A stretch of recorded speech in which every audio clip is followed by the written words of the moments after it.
Bonsoir, ce cours n'est réservé uniquement que pour les femmes. Donc voilà, je vais commencer un cours en me basant sur un Teilim qui est très beau, très directif, très clair et qui nous éclaire pas mal le chemin. C'est le premier psaume de tout le livre des psaumes. Et il est dit comme ça. Heureux l'homme qui ne suit point les conseils des méchants, qui ne se tient pas dans la voie des pécheurs, et ne prend point place dans la société des railleurs. Et ne prend point place dans la société des railleurs. Donc ne serait-ce que cette phrase, déjà on pourrait en parler une vie entière. Akadosh Baruch Hu nous envoie des épreuves pour nous permettre d'accéder à des niveaux plus élevés.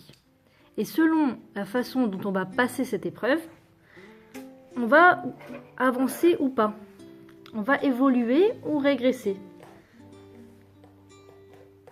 En l'occurrence, il est écrit « Heureux l'homme qui ne suit point les conseils des méchants. » Qui ne suit point les conseils des méchants. C'est fort quand même. C'est fort.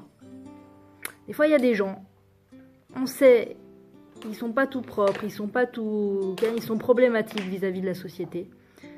Et de façon incroyable, on va se retrouver influencé par eux. On va se mettre à les écouter parler. Et en fait, en les écoutant parler, on va se mettre à suivre leurs conseils, sans faire le lien direct, mais ça peut être de toutes les façons possibles, les méchants, quoi, en fait, en général.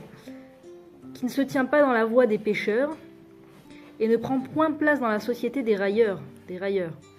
Sur le railleur, il est dit « let's taquer », c'est-à-dire un railleur, tu frapperas. Les railleurs, c'est très problématique, parce que la raillerie, le fait de faire de chaque chose un sujet de blague et de drôlerie et de moquerie, c'est très problématique parce que ça casse la construction spirituelle.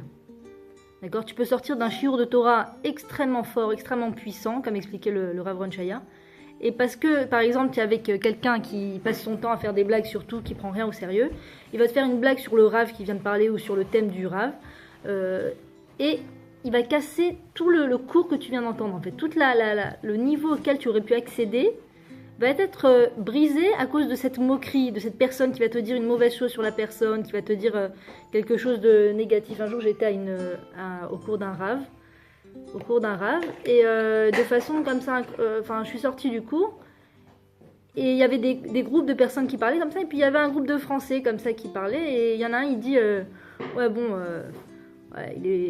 il est naïf, quoi, hein, il est naïf. Je sais pas, il a lancé un mot comme ça, tu vois. Tous les gens autour se sont retournés comme ça, et genre, tu vois, ils ont écouté, personne n'a osé dire quoi que ce soit.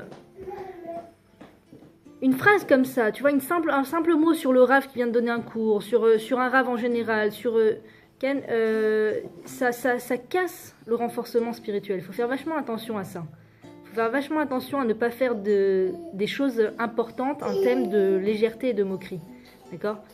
Les gens qui passent leur temps à prendre les choses importantes et à en faire des choses drôles, des choses dont on se moque, sont des gens qui ont pris cette mauvaise habitude, malheureusement, qui ont pris cette mauvaise habitude d'attirer le regard d'autrui par la moquerie, parce que un jour c'est ce qu'ils ont fait, ils ont vu que ça attirait le regard, ils ont vu que les gens les écoutaient quand ils se moquaient et donc ils ont continué sur ce chemin, en fait, se moquer de tout et de rien. C'est leur nourriture, comme ça, c'est leur nourriture quotidienne, tu vois, c'est de se moquer, et c'est une habitude à laquelle il faut faire vachement attention. C'est une mauvaise habitude, c'est une très mauvaise habitude de se moquer des gens en général.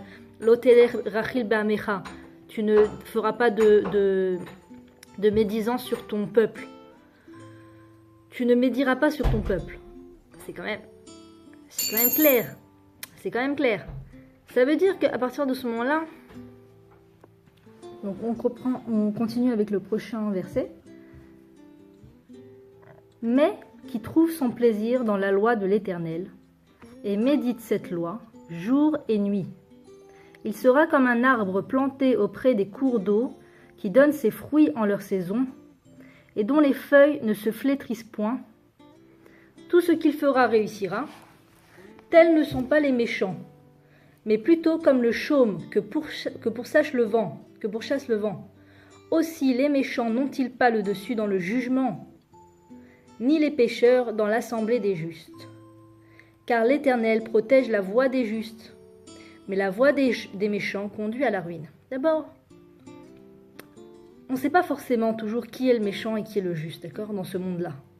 Il y a plein de fois des gens qui ont été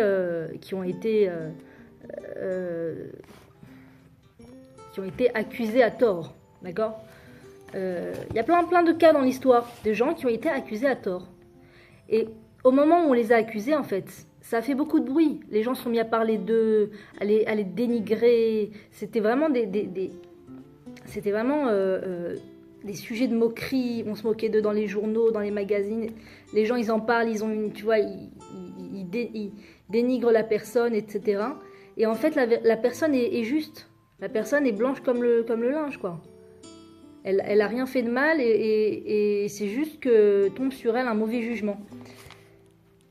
Il y a plein de choses comme ça dans la vie, par exemple. On va donner une mauvaise image à quelqu'un, on va dire de quelqu'un, un jour on va lancer une phrase sur quelqu'un, on va dire quelque chose sur quelqu'un et ça va faire petit à petit une rumeur sur la personne.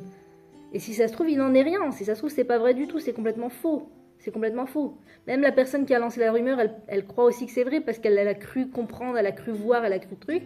Et en fait, c'est complètement faux. Donc, on ne sait pas vraiment dans ce monde qui est juste et qui ne l'est pas. On peut avoir une petite idée de qui est juste et qui ne l'est pas de façon générale, mais c'est pas toujours le cas. Et il n'y a qu'après 120 ans où on saura la vérité sur les gens.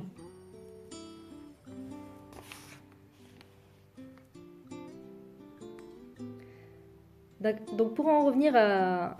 Mais qui trouve son plaisir dans la loi de l'Éternel et médite cette loi jour et nuit. Heureux l'homme qui trouve son plaisir dans la loi de l'Éternel et médite cette loi jour et nuit. Jour et nuit. D'accord ?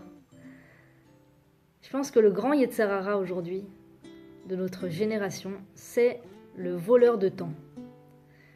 C'est toute cette nouvelle technologie qui nous vole notre temps ouvertement, que ce soit les sites, les réseaux sociaux sur Internet, que ce soit les réseaux sociaux sur les téléphones, que ce soit les applications et tout ce genre de choses, que ce soit ne serait-ce que regarder inutilement l'heure sur son téléphone, alors qu'on a d'autres choses à faire et que voilà, on regarde l'heure parce qu'on regarde l'heure pour regarder l'heure, pour savoir quelle heure il est, par curiosité. Tiens, quelle heure il est maintenant, tu vois.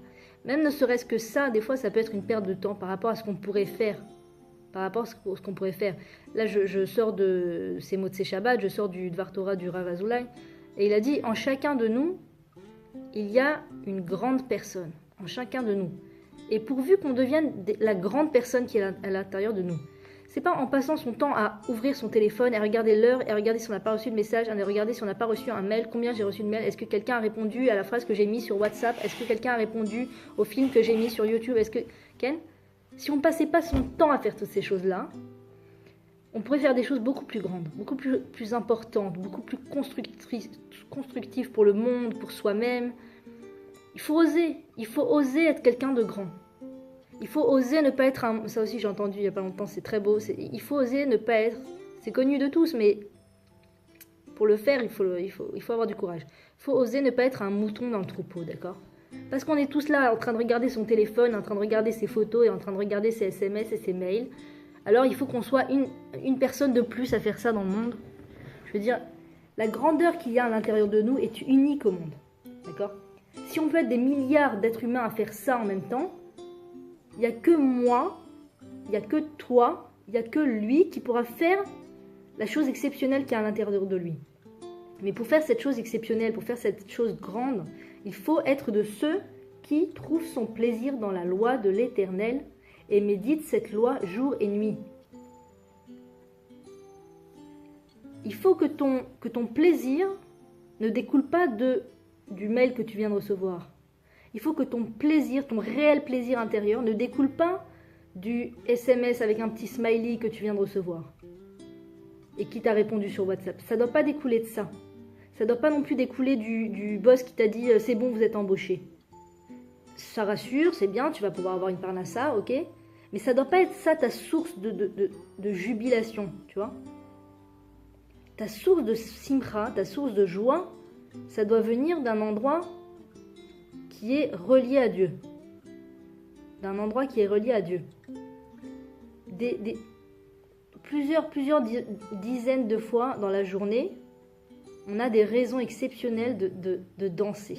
Je te jure, de danser et de chanter et de remercier Hachem des dizaines et des dizaines de fois par jour. Et on passe à côté de ces choses importantes sans même remarquer, sans même faire attention. Et on est triste parce personne n'a répondu à notre mail, et personne nous a répondu à notre CV, personne n'a répondu à nos demandes, et personne n'a répondu à notre mail, et personne nous a dit joyeux anniversaire. Alors on fait la tête, on est tout aigri, plein d'amertume. Dans la journée, on reçoit des messages divins extraordinaires. Extraordinaires. Il faut juste avoir l'esprit libre. Il faut juste être libre pour pouvoir voir à quel point Dieu communique avec nous au travers de la journée. D'accord ? Le matin, tu t'es levé, tu as prié pour que ton fils y rentre en bonne santé. Ton fils y rentre en bonne santé et tu fais même pas le lien que c'est parce que tu as prié ce matin pour que ton fils y rentre en bonne santé. Tu fais même pas le lien, il rentre. Ça va mon chéri ? T'as faim, t'as soif, tu veux boire ? C'est super, c'est bien. Mais en plus de ça, il faut chanter, il faut danser, il faut dire merci à Hachem. Merci mon Dieu, mon fils va bien, mon enfant va bien, merci, c'est exactement ce que je t'ai demandé. Merci mon Dieu, ce que je t'ai demandé, ça se réalise, c'est extraordinaire. Waouh, je viens de vivre un instant qui a un rapport avec la Parashat Shavua. Combien de fois ça arrive ça, des fois ? Quand on suit la Parashat Shavua, quand on lit la Parashat Shavua, quand on écoute un cours sur la Parashat Shavua, après dans la semaine, on se rend compte qu'il y a plein de choses qui viennent, qui sont en rapport avec la Parashat Shavua. C'est des moments de lien avec Hachem intense. Quand on apprend une nouvelle halakha, c'est un cadeau d'Hachem. C'est un cadeau d'Hachem.